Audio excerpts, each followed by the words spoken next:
Жақсы, жақсы. Так, құрметті студенттер, өздеріңіз көріп отырғандай, біз өткен жолы сіздерменен құндылықтар мәселесін айтқанда ерекше атап өткенбіз. Жалпы жаңағы философия ғылымында құндылықтардың ішіндегі ең жоғарғы құндылық бұл еркіндік, тәуелсіздік деп түсіндіргенбіз болатын. Енді міне сол құндылықтар жүйесіндегі ең жоғарғы құндылық, яғни еркіндік немесе тәуелсіздік мәселесін бүгін сіздермен қарастыратын боламыз. Бүгінгі дәрісіміздің барысында біз мынандай мәселелерге назар аударатын боламыз. Жаңағы адамзат тарихындағы жалпы еркіндік ұғымы мәселесі қай кезден бастап қалыптаса бастады, ғалымдар бұл туралы қандай ой айтады, мысалы одан кейінгі жаңағы адамның еркіндігі Спинозаның және Хайдеггердің шығармаларындағы еркіндік пен жаңағы ақиқат байланысы мәселесін қарастыруымыз керекпіз. Содан кейінгі мынау үшінші мәселе еркіндік пен жауапкершілік, яғни Жан-Поль Сартр мен жаңағы еркіндік және абсурд деп аталатын Альберт Камюдің және Бердяевтің еркіндік концепциясы мәселелерін біз сіздерменен сырыспы сабағында кеңірек қарастыруымыз керекпіз. Сондықтан мынау дәптер қаламдарыңызды алып, үшінші мәселені сіздер жазып алыңыздар. Сырыспы сабағында осында кең осы мәселені талқылау үшін. Келесі, еркіндік, еркіндігі, еркіндік деңгейлері, оң және теріс еркіндік мәселелерін, яғни позитивті немесе негативті еркіндік мәселелерін сіздермен қарастырамыз. Содан кейінгі жаңа саяси ұлттық еркіндік мәселелері бар. Сонымен қатар жаңағы жалпы еркіндік өмір, жаңағы табиғи мынау еркіндік мәселесіндегі қазақ халқының көзқарасы қандай болды? Соның ішінде қандай еркіндік мәселесіне байланысты қандай даналық ойлар бар? Жалпы біздің халқымыздың біртуар азаматы Абайдың толық адам концепциясындағы еркіндік, ерік жігер мәселесі қалай түсіндіріледі? Міне осы ойларға сіздерге үлгергенімізше тоқтап өтеміз. Дәптерлеріңізге тағы да жазып алыңыздар. Мынау жаңағы 6-шы мәселе, яғни Абайдың толық концепциясы, және 3-ші мәселені біз сырыспы сабағында талдауымыз керек. Оған толығырақ кеңірек тоқталу керек. Жалпы енді осы сабағымыздың бастапқы кілт сөздер ретінде екі сөзге анықтама берейік. Бірінші қарастыратын мәселеміз бұл еркіндік. Жалпы еркіндік дегеніміз не? Мұны философия ғылымында қалай түсіндіреді және анықтамасы қандай деген мәселеге келетін болсақ, еркіндік адамның о бастан ешбір сыртқы себептілікпен, жағдайлармен, ешбір сыртқы күштермен, әрі өзін-өзі қоршаған ортамен алдын ала анықталмағандығы, яғни еркіндік адамның кім, не және қандай болатындығы, яғни даму жолында өз өмірінде түбінде тек өзін өзі анықтайтын немесе анықтай алмайтын қасиеті деп қарастыруымыз керекпіз. Бұл нені білдіреді? Мысалы, сіз туған кезде, жалпы бұл дүниеге келген кезде табиғатыңызда еркін боласыз. Бірақ біз үлкен қоғамда өмір сүретіндіктен еркін болу дегеннің мағынасы біз ешкімге бағынбайтын, ешкімге тәуелсіз, немесе ешкімге жаңағы кесірі тимейтін бір жеке бөлек ортада жүру деген сөз емес. Жалпы еркіндіктің мәні қандай деген мәселені қарастырған кезде адамның өзін-өзі анықтауы немесе анықтай алмауына байланысты ерік деген ұғым қалыптасады екен философия ғылымында. Еркін болу үшін қандай болуымыз керек деген мәселені жаңағы қарастырған кезде жауапкершілік мәселесін ғалымдар еркіндікпенен қатар қояды. Яғни еркін болу үшін адам өзінің жауапкершілігіне, яғни қандай міндеті бар екендігіне жаңағы жіті қарау керек екен. Жалпы жауапкершілік дегеніміз не? Жауапкершілік бұл біреуге жүктелген міндет, ол адам өз әрекетінен, өз кінәсіне, оның салдарына есеп бере алатын болуы қажет екен. Біз әрдайым өз өміріміз бен өзгелер үшін де жауапкершіліктеріміз еркіндік қашанда жауапкершіліксіз өмір сүрмейді. Сондықтан олар өзара байланысты болады деп түсіндіреді екен. Яғни біздің жауапкершіліктеріміз қандай болғандығына қарамастан біз оны міндетті түрде атқаруымыз керекпіз.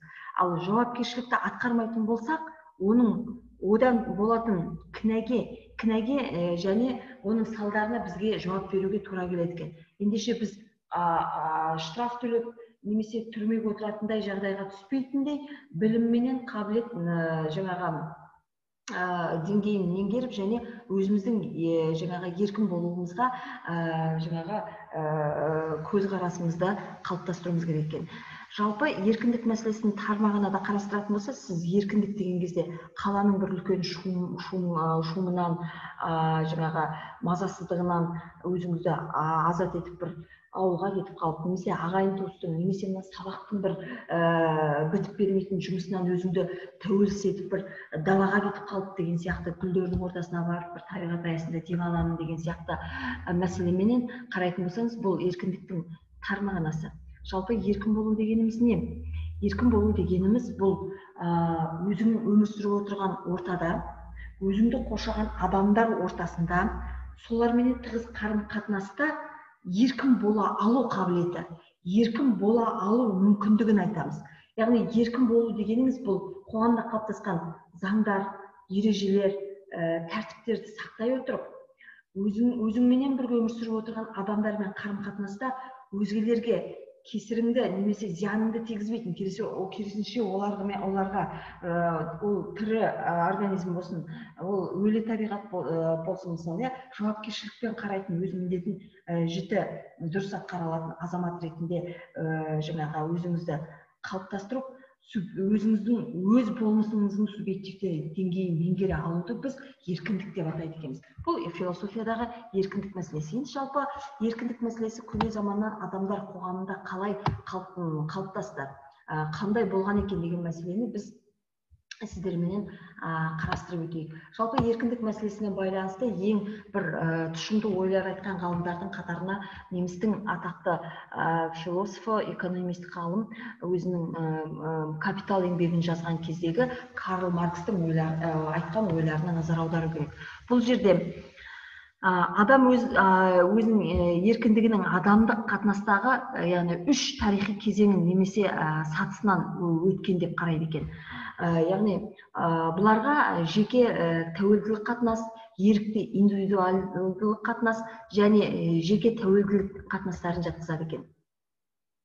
Жеке тәуелділік қатынас жүздеген жылдарға созылғандығы белгілі.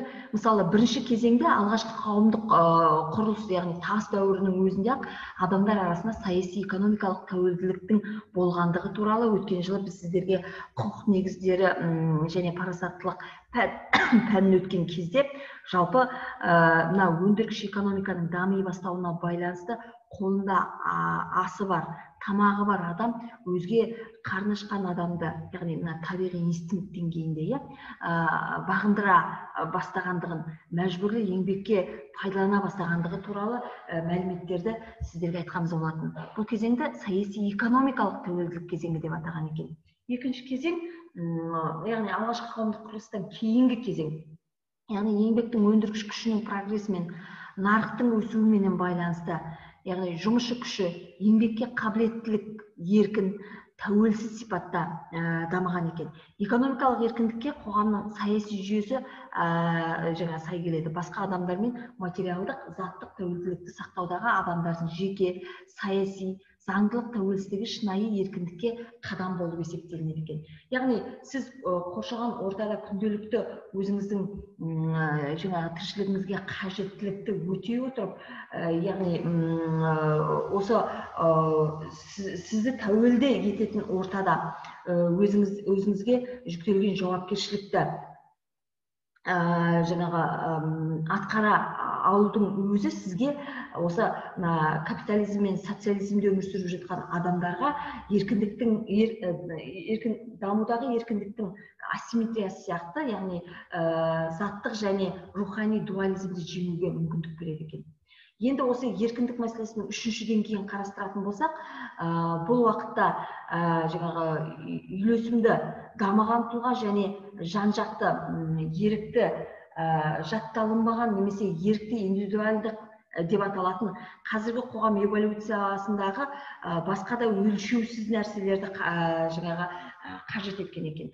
Жалпы қай ғылым негізінен алып қарамасаңыз да еркіндік мәселесіне нақты бір жаңағы анық берілетін анықтама жоқ. Себебі еркіндік ұғымының мағынасы өте кең және әр салада ол әртүрлі анықтамаларға ие екен.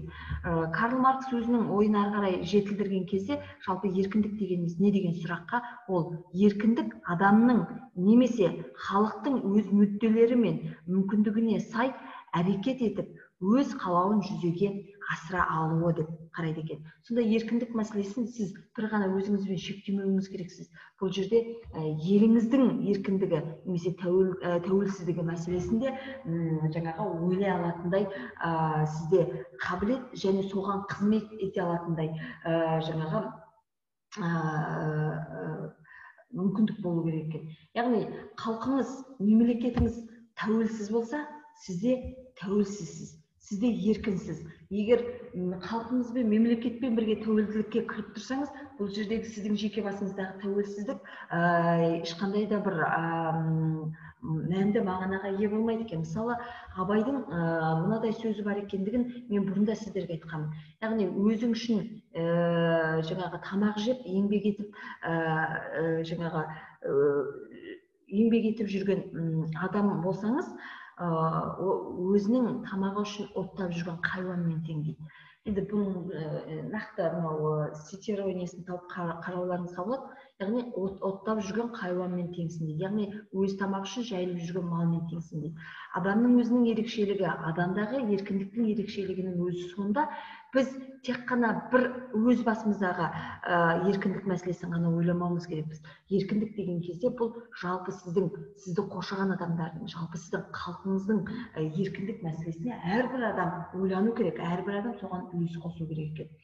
Енді әлемдік философиядағы еркіндік мәселесіне Карл Маркс еркіндік мәселесін қажеттілікті және заңдылықтарды білумен, оны игерумен байланысты түсіндіреді. Яғни сізге дейінгі қалыптасқан заңдылықтарды білу және өз қажеттілігіңізді өтеуде сіз мәжбүрлі немесе тәуелді болып қалмау жолдарын білуіңіз керек екенсіз. Әрі қарай Карл Маркстың досы Фридрих Энгельс осы ойды өзінің антидюринг деген еңбегінде талқылай отырып, жалпы тәуелсіздік немесе еркіндік мәселесін басты жаңағы анықтамалар ретінде тәуелсіздік нышаны, яғни еркіндік әлде бір нәрседен тәуелсіздік нышаны емес, керісінше ол адамның жаратылыс күштеріне, қоғамдық қарым-қатынастарға және өз болмысына үстемдігі деген екен. Яғни өзіңізге, мысалы, Будда дінінде әр нәрсенің бастамасы өзіңде жатыр. Әр нәрсенің кемшілігі мен салдарын өзіңнен ізде деген ұстаным ұстанатындығын сіздер білесіздер. Енді осы неміс ғалымдарының қатарында жаңа әлемдік философия мәселесінде осы ой айтқан адамдардың қатарында Иммануэл Кант және Йоганн Готфрид Гегель сияқты ғалымдар бар. Мысалы, Гегель еркіндікті субъективті рух деп қарастырған екен. Идеалды рух мәселесін сіздерде Гегельді қарастырған кезде айтқанымыз болатын, сонымен қатар жаңағы субъективті рух деген жаңағы ұғым бар бұл жерде, яғни адамдық деңгейдегі. Осы жерде ойымызды бір қорытындылай отырып, жалпы еркіндік мәселесіне келетін болсақ, еркіндіктің екі түрін қарастыруымызға болады. Яғни оң еркіндік немесе теріс еркіндік. Немесе оны ғылымда жаңағы позитивті еркіндік немесе негативті еркіндік деп жаңағы қарастырады екен. Енді позитивті еркіндік бұл жаңағы өзіңізге жүктелген жауапкершілікті орындай отырып, өзіңіз өмір сүріп отырған ортада жаңағы еркін болудың қағидалары мен әдіс тәсілдерін меңгеріп, өзін еркін ұстай алатын адам. Ал теріс, яғни негативті еркіндік мәселесін айтқан кезде біз нені ескеруіміз керек? Мысалы, сіз бала кезіңізден өсіп, қалыптаса бастаған кезде тәуелсіз болудың, еркін болудың әртүрлі жолдары менен қателіктерге де ұрынуымыз мүмкін. Мысалы, мен мұғалімге бағынбаймын, мен ата-анама әр айтқан сөзіне тыңдап бағына бермеймін. Мен мысалы өзімді еркін ұстауым керек. Мен жаңағы достарымның арасында мынандай болуым керек деген сияқты әртүрлі мысалы түсініктерменен балалардың әсіресе жасөспірім кезінде еркін болудың, еркін жаңағы ойлаудың, еркін әрекеттердің негативті жаңағы негативті жаңағы көріністерін сіздер байқайсыздар. Және ол оның еркіндігі деген сөз емес, ол оны қателікке ұрындыратын немесе қайшылыққа алып келетін жаңағы жағдайлар екендігін біз білуіміз керекпіз. Жалпы ерік еркіндігі дегеніміз не? Яғни сіздерге ерік жігер деген жаңағы түсінік бұрынғыдан бар, сіздер оны білесіздер. Яғни ерік дегеніміз бұл сіздің ішкі әлеміңіздегі еркіндіктің жаңағы көрінісі. Жалпы адам өмірдің бір саласында өзін еркін сезінгенімен, өзге де бір салада оған жете алмауы мүмкін. Бұл мәселеде мен өзімнен мысал келтірейін. Мен мысалы қалыптасқан тәжірибелі педагог ретінде мынау қоғамдық пәндерді оқыту саласында мен өзімді еркін ұстауым мүмкін. Мен өзімді еркін жаңағы жұмыс істей алатын оқытушылар қатарында көрсете алуым мүмкін. Бірақ мен мысалы механика саласында немесе сопромат дейді саласында мен еркіндік деңгейіне жете алмаймын. Себебі ондағы әдет дағдылар, ондағы білім, ондағы таным дүниесі менде ол пәннен оқыған маманды мұғалімдермен салыстырғанда жоқ болуы мүмкін. Мысалы сіз жастар ретінде мысалы қыдыруды, саяхаттауды, кешкі көшедегі серуендерге шығуды ұнататын болғаныңызбен, мысалы менің сабағым уақытында сіз оны жасай алмайсыз. Неге? Себебі сізде онда еркіндік жоқ. Сізге талап етіледі не? Яғни сабақ уақытында сабақта отыруды. Мысалы қазақта мысалы мынандай сөз бар ғой, жіпсіз байланған. Мысалы мен қазіргі уақытта далаға шығып, өзім қалағанымдай күздің күн шуақты, жаңағы жапырағы мол, бір бояуы мол, бір сонда жай ғана фотоға түсіп деген сияқты өзімді еркін ұстап жүре алмаймын. Неге? Себебі менің күн көрісімнің тікелей тірегі болып отырған бұл қызметте мен далаға шығып жүріп кететіндей өзімнің ерік жігерімді ауыздықтауым керек. Себебі маған жүктелген міндет бар, мендегі жауапкершілік бар. Яғни осы уақытта мен осы жерде отырып сабақ өтуге, яғни сіздерменен жұмыс істеуге міндетті екенмін.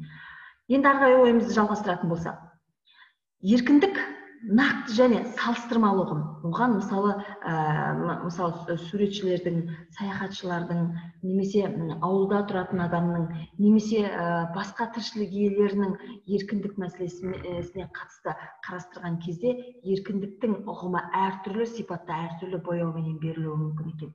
Сол секілді жеке адамның және ұлттың еркіндік дәрежесі де әртүрлі. Мысалы айталық, еркіндік мәселесінде мысалы біздің көшпелі қоғам, соның ішінде ұлы даланың халқы дейік. Мысалы мен өзімнің көз ұшым жететін горизонттың мысалы барлығы көрініп тұратын ашық даланың адамымын. Мен сондай ортада қалыптасқан және өскен адам. Мысалы мені тайганың орманының арасына апарып тастасаңыз, мен өзімді еркін сезінбеуім мүмкін.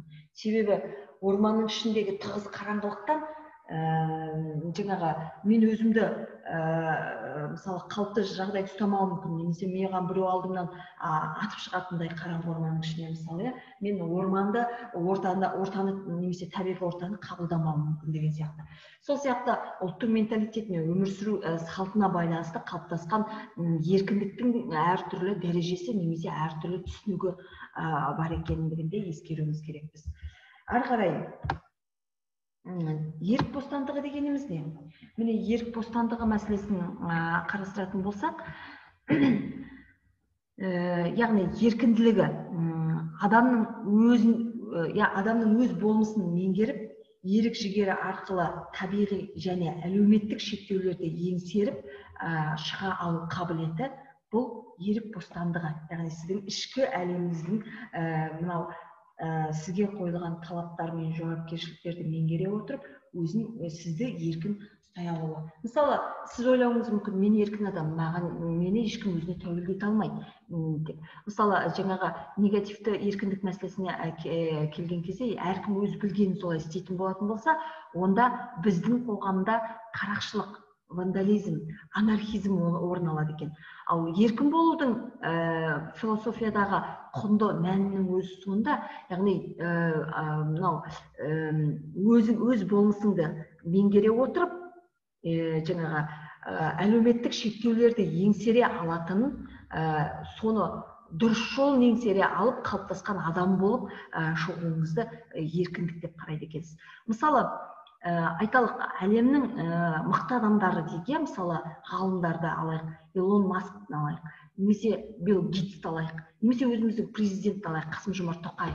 Бұл мынау өзінің ерік жігерін бізден әлдеқайда жоғары деңгейде дамытып, жаңағы жан-жақты қалыптаса алған адамдар, немесе ғалымдар, немесе мемлекет басшылары дейік. Мысалы, біз олардың қасында біздегі еркіндік, яғни деңгейі, біздегі еркіндік түсінігі өте тар әрі қауқарсыз болып қалуы мүмкін. Сондықтан ондай мықты адам немесе жаңағы ішкі ерік бостандығын сондай жоғары дәрежеде дамыта алған адамның алдында біз керісінше тәуелді болып қалуымыз мүмкін екен. Философияда бұл ұғымда адамның, яғни ерік бостандығы ұғымы, адамның таңдау мүмкіндігін жүзеге асыру құралы ретінде қарастырады екен. Яғни сіз жаңағы өз еркіндігіңізді қалыптастыра отырып, былайша айтқанда, өз қалауыңызды жүзеге асыра алатын дұрыс жолды қалыптастыра алуыңызды біз, яғни ерік бостандығы деп түсінуіміз қажет екен. Ерік бостандығы істі біле отырып шешім қабылдай алу қабілеті деп те қарастырылады екен. Енді жаңағы басында атап өткеніміздей, Абайдың толық адам концепциясы бойынша, мысалы, ол кісінің жаңағы 38-ші, 34-ші қара сөздеріндегі айтылған ойлар бойынша, мынау көпшілікке жақсылығы мен шарапаты тиетін, өз үшін ғана емес, бүкіл қоғам үшін, мемлекет үшін қызмет ете алатын сана менен жаңағы дарынын дамыта алған адамды біз кемел адам немесе толық адам деп қарастырады екенбіз. Толыққанды, жан-жақты қалыптасқан, дамыған адамды. Яғни Абай атамыз бұл ұғым адамзатты кісілік тұрғысынан жетілдіруді көздейтін үлкен даналы ойларменен ұштасып жатқан күрделі мәселе. Толық адам ілімі өскелең ұрпақты теріс мінез құлықтан арылтуға себеп болады дейді. Яғни, жалпы 38-ші қара сөзін қарайтын болсаңыз, мынау біздің дәстүрлі тәрбие негізінде және исламның құндылықтарын басшылыққа ала отырып, көпшілік үшін қызмет ете алатын, яғни атаңның баласы болма, адамның баласы бол деген концепцияға сәйкес, жаңағы жан-жақты дамыған қабілетті, өзінің субъектісін жақсы меңгере алған, барлық нәрсенің жаңағы бастамасын немесе кемшілігін, салдарын өзінен қарастырып таба алып, және оны өзгерте алатын адамды, көркем мінезді адамды қалыптастырудың жаңағы мәселелерін талқылайды. Міне осы ойды қазіргі уақытта абайтанушы ғалымдар Абайдың толық адам концепциясы ретінде мына мінез құлықты тәрбиелеудің әдіс тәсілдерін, біздің дәстүрлі жаңағы тәрбие негізінде жүзеге асыру жолдарын қарастырған әртүрлі еңбектер, ойлар айтып жатыр екен. Оны бүгін берілген тапсырма бойынша интернеттегі жаңа айтылған ойлар, жаңа көтерілген мәселелер бойынша конспектті қарастырып, мынау біздегі Жайлыгүл, Амина, Адина деген қыздардың басшылығымен жақсы мәліметтерді игеруді сұраймын. Ары қарай яғни адамды рухани кемелдендіру арқылы қоғамды жетілдіру, елді іргелі дамыған мәдениетті мемлекеттер қатарына қосудың басты жолы, басты кілті екен. Яғни кемел, ислам дінінде кәміл адам дейді, кемелденген тек қана жаңағы жақсы жағынан кемелденген есейген ғана адам емес, өзінің рухани деңгейін, жаңағы қабілет дарынын кемелдендіре алған адамды біз толық адам деп қарастырады екенбіз. Содан кейінгі сіздер мынау бостандық мүсінін, яғни ескерткішін білесіздер Америкадағы. Бұл жалпы адамзат баласына қатысты еркіндіктің және демократияның символы ретінде қабылданады. Алып мүсін жалпы адамзаттың мынау түсінігінде саяси еркіндік деген мәселе бар екен. Бұл саяси еркіндік тікелей демократиялық принциптердің күнделікті адамның өмірінде жүзеге асырылуы, немесе басты жаңағы рөлді ойнай отырып, оған еркін болудың жолын жаңағы қамтамасыз ете алуы екен. Жалпы саяси еркіндікке қандай анықтама берілген? Саяси еркіндік мемлекет конституциясы кепілдік беріп, заң бойынша қамтамасыз етілетін азаматтардың демократиялық түрде еркін саяси үрдістерге қатысу құқықтары деп түсінуіміз керек екен. Және ол саяси үдерістерді ол қатыса отырып, және мынау мемлекетті басқаратын билікті қалыптастырудағы биліктің бастапқы көзі болуы осы саяси еркіндік деп аталынады. Оларға сайлау және сайлау құқығы, сөз, ақпарат алу бостандығы, еркін тең жүйелі өткізілетін сайлау, саяси ұйымдар құру, азаматтардың өз мақсат мүдделеріне қарай іс әрекет жасау және тағы басқалары жатады екен. Енді өздеріңіз білесіздер, жаңағы мынау соңғы кездегі әлемде болып жатқан оқиғаларға қарайтын болсақ, мысалы жаңағы Белоруссиядағы өткен президент сайлауының әділетті болғандығына халық күмән тудырып, және қазіргі президенттің билігін мойындамай, жаңағы 3 айдан бері қарсылық көрсетіп жатқандығын өздеріңіз білесіздер. Жалпы саяси еркіндік қай кезде болады? Яғни сөз бостандығы бар, мемлекеттің жаңағы басқару жүйесі әділ сайлау негізінде қалыптасып, және әділ жұмыс істей алған кезде жаңа саяси еркіндік туындайды екен. Сонымен қатар осы еркіндік мәселесінде тағы бір үлкен еңбек жазған ғалымдардың қатарына біз Рудольф Штайнердің еркіндік философиясы еңбегі мәселесін атап өте аламыз. Осы еркіндік философиясы еңбегінде ол жалпы еркін ойлау, еркін болу мәселесін жан-жақты қарастырған екен. Бүгінгі осы сіздерменен айтып отырған жаңағы еркіндік мәселесін мен осы Абайдың толық адам концепциясындағы адамның жеке қасиеттерін дамыту арқылы рухани жаңағы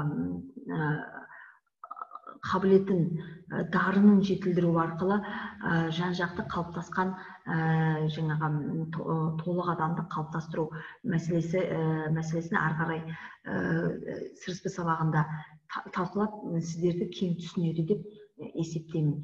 Яғни жаңағы қазақтың мақалдарынан өте үлкен философияны көруге болады.